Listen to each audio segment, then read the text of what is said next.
Kung ang Honda ay may mga bagong motorsiklo na matitipid sa Pilipinas ngayon, hindi rin magpapahuli ang malakas na kakompetensya ng brand na Yamaha sa Pilipinas na naglabas na rin ng kanilang bagong mga pambatong motorsiklo. Ang 5 mga motor na ito na praktikal, sulit at affordable ay iisa-isayin natin kasama ng mga presyo nito. Pero bago yun, syempre, kung bago ka pa lamang po dito sa akin channel, baka naman kaibigan po tumalik sa subscribe button pati na ang notification bell para naman update lagi sa mga video na gagawin ko pa. Alright, simulan na natin to!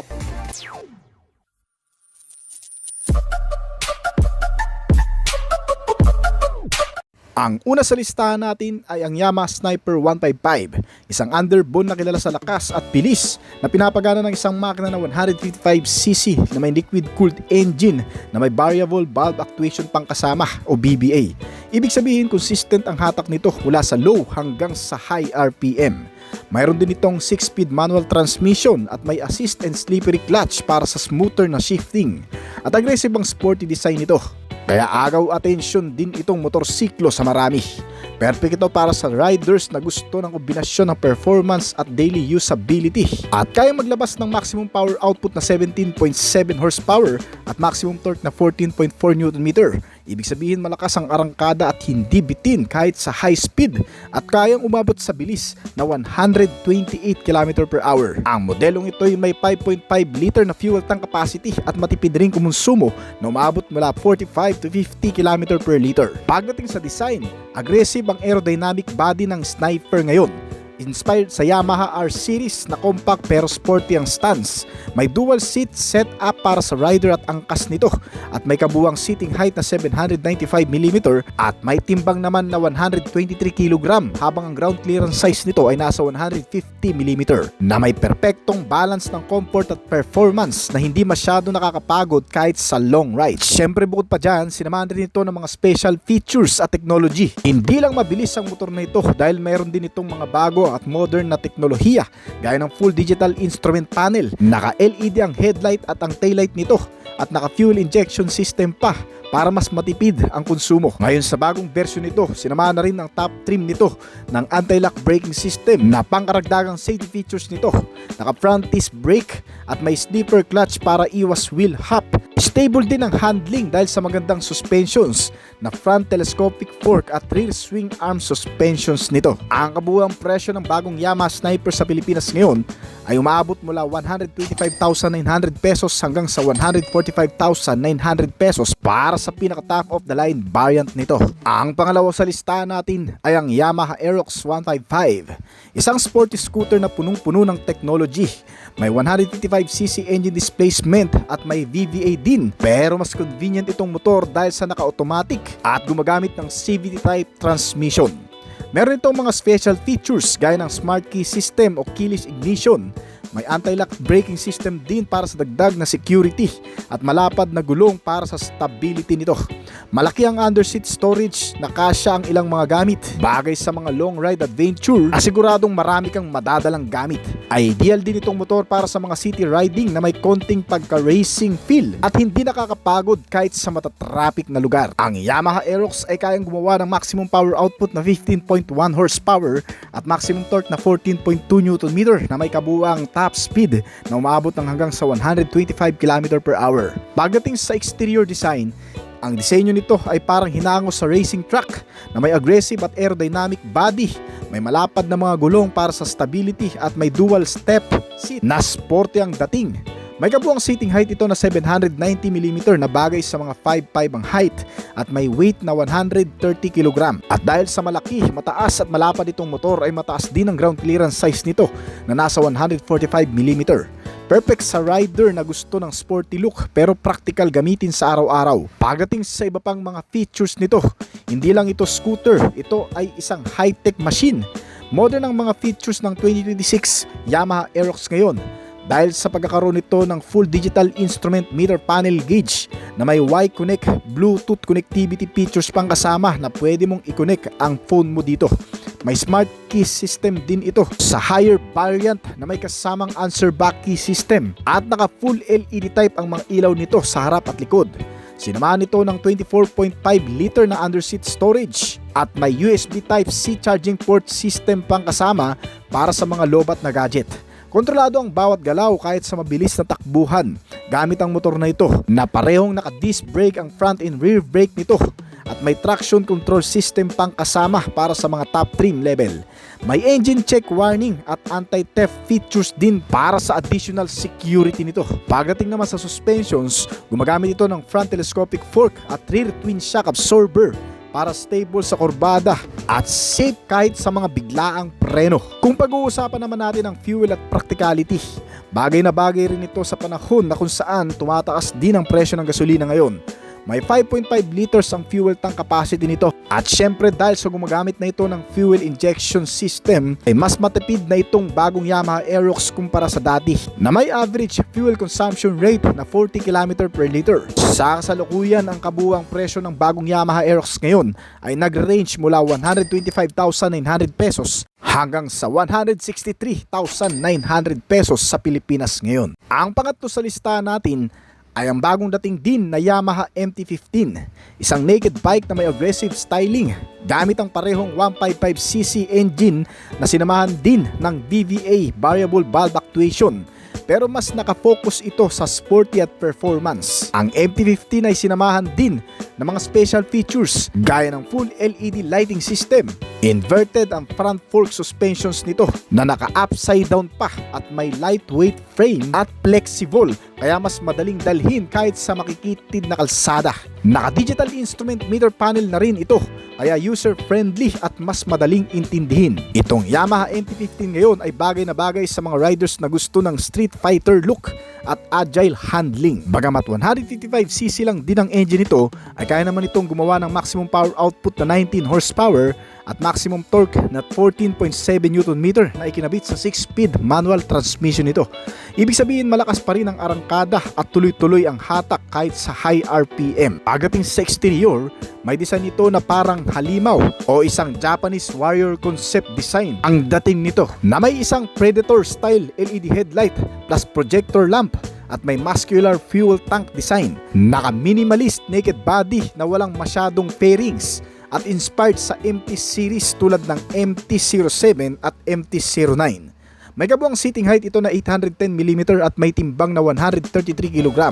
Ang ground clearance size nito ay nasa 155mm, kaya napaka-aggressive ng itsura nito pero magaang at madaling i-handle. Pagdating sa iba pang mga features, hindi rin magpapahuli itong bagong MT-15. Naka full digital LCD instrument panel meter na rin ito at may gear indicator at shift timing light. May LED lighting system sa front and rear at may fuel injection system para makatipid sa konsumo.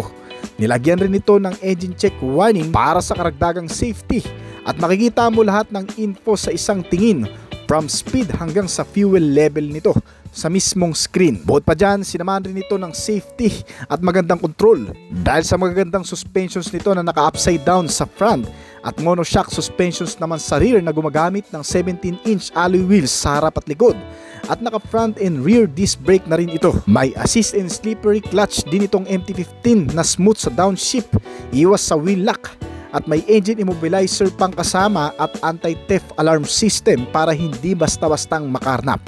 May lightweight chassis for better handling itong MT-15 kaya bagay na bagay din sa mga gustong mag-aral ng mga manual motorcycle. At syempre, malaki ang fuel tank capacity nito na may 10 liters ang full tank na kayang kumonsumo ng hanggang sa 50 km per liter.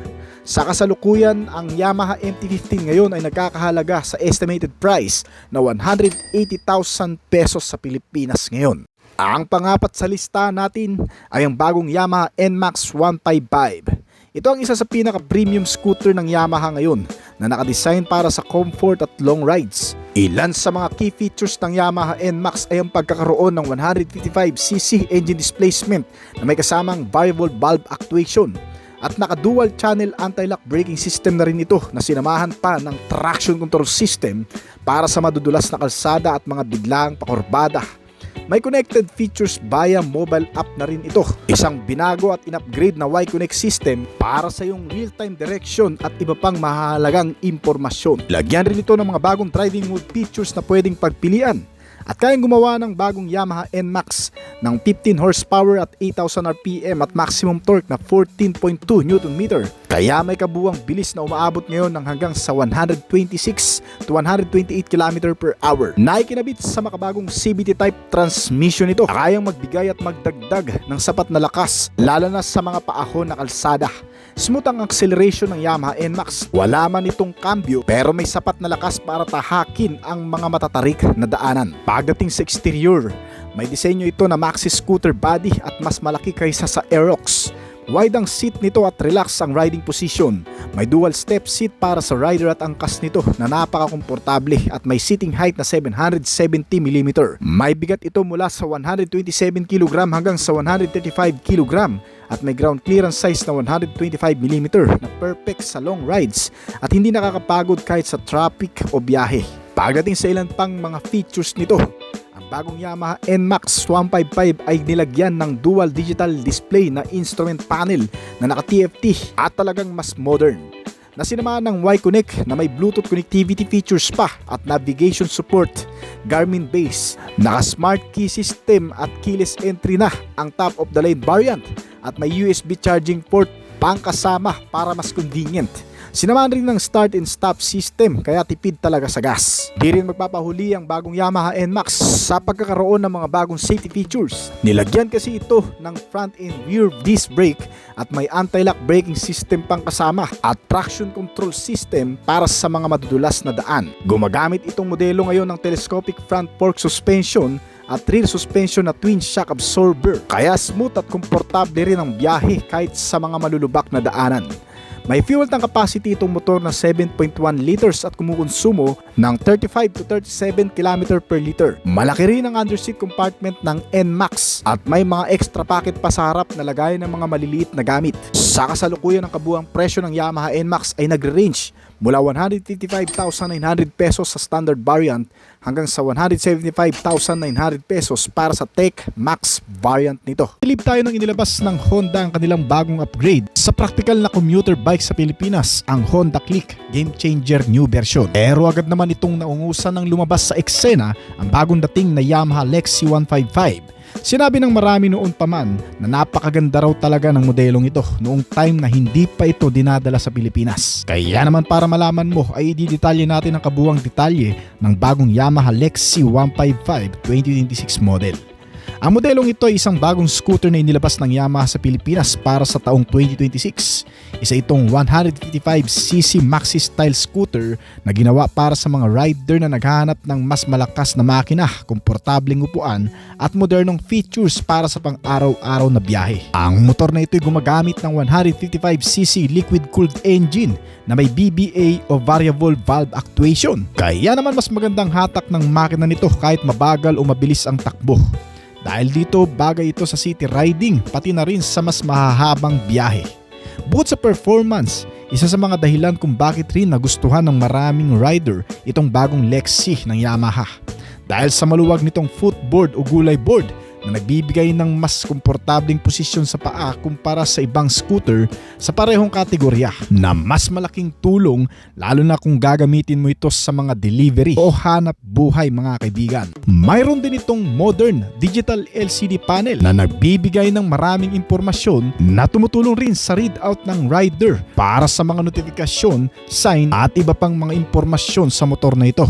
Nilagyan nito ng LED lights at smartphone connectivity para lagi kang full charge saan ka man mapunta. At bukod pa dyan, sinamahan rin ito ng signature connectivity features ng brand na Y-Connect system para makita ang impormasyon ng motor sa iyong cellphone na may kasamang guide rin sa tamang direksyon.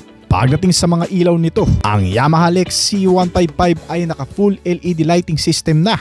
LED ang headlight, LED rin ang taillight. Kaya mas maliwanag ito sa gabi at mas modern ang itsura nito. Kaya mas malakas ang dating. Marami nagkaka-interes sa bagong modelong ito ng Yamaha, hindi lang sa format. Ganda nito. Halos lahat kasi ng hinahanap mo ay nasa motor na ito. Pero hindi naman ganun kamahal ang presyo. Isa pa sa mga teknolohiyang kasama dito sa Yamaha Lexi na magugustuhan mo ay ang start and stop system na otomatikong pinapatay ang makina kapag matagal na naka-idle. Lalo na kapag nasa traffic. Kapag piniga mo ulit ang throttle, ay kusa namang babalik ang andar ng makina nito na malaking tulong para makatipid sa gasolina ngayon. Kaya napaka-solid nito, lalo pat patuloy na tumataas ang presyo ng gasolina ngayon.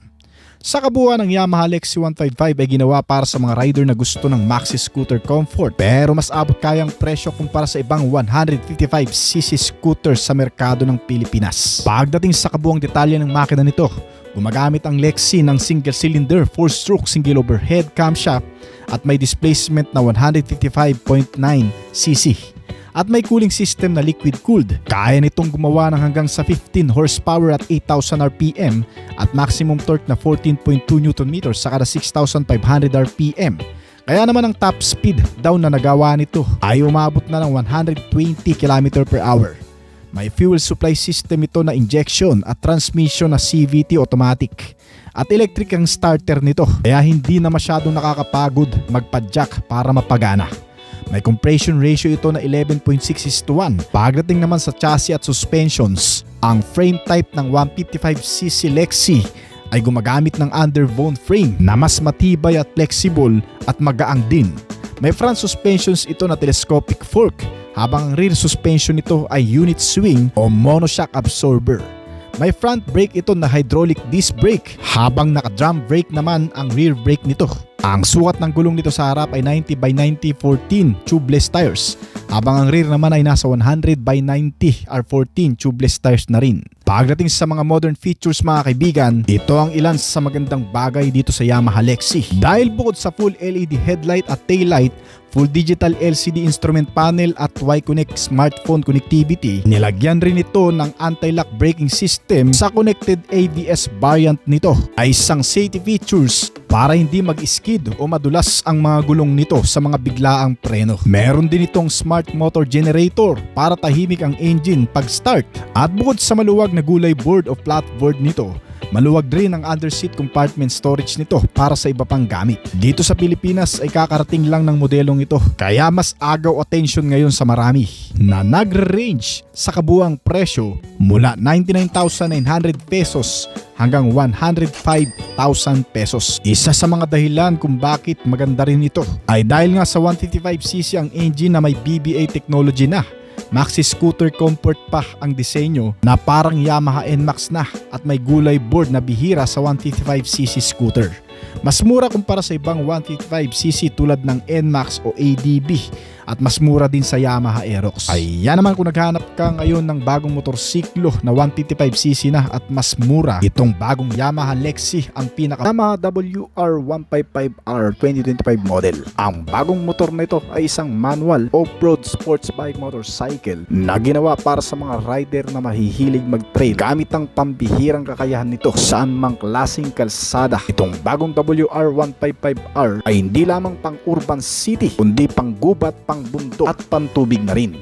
Pinapagana ito ng 155 cubic centimeter displacement capacity na may liquid-cooled engine, fuel-injected type na fuel supply at may variable valve actuation pang kasama na nagbibigay ng optimal torque at power sa low at high RPMs. Bagamat manual itong motorsiklo ay naka-full digital LCD instrument naman ang panel gauge nito na may speedometer pang kasama, tachometer, trip meter, fuel gauge, clock gear indicator at VVA status. Gumagamit rin itong motorsiklo ng semi-double cradle frame na mas matibay kumpara sa mga ordinaryong motorsiklo ng brand at mas flexible pa na klase na bagay sa motor na ito na nagpapaganda ng handling at comfort sa kahit anong terrain. Kasama ang 41mm telescopic front fork at link type monocross rear suspension na may gas charge at adjustable preload pa para sa mas komportable at stable na ride. Gumagamit rin ito ng disc brake sa front at rear na may dual channel ABS sensor, built-in dual purpose spoke wheel at tires na para sa on and off road riding. At nilagyan pa ito ng hazard lamp, gear position indicator at fuel mileage monitoring sa dashboard. Bagamat karamihan sa gamit nitong motorsiklo ay pang trail adventure, ang 150 cubic centimeter na displacement sa engine nito ay kaya namang maglabas ng malakas na maximum output na 16.7 horsepower sa kada 10,000 RPM at maximum torque na 14.3 Nm sa kada 6,500 RPM. Na ikinabit sa isang 6-speed manual transmission type at umaabot sa bilis na 128 to to 130 km per hour. May fuel consumption rate din ito mula 40 to 45 km per liter sa typical riding condition, na sinamahan pa ng malaking fuel tank capacity na 88.1 liters. Tumitimbang itong motor ng 134 kg at may seating height na 880 mm, habang ang minimum ground clearance size nito ay nasa 245 mm na bagay sa off-road at matutubig na lugar. Available na rin itong Yamaha WR155R 2025 model sa Pilipinas ngayon, na nagre-range sa estimated price mula 169,000 pesos hanggang sa 180,900 pesos.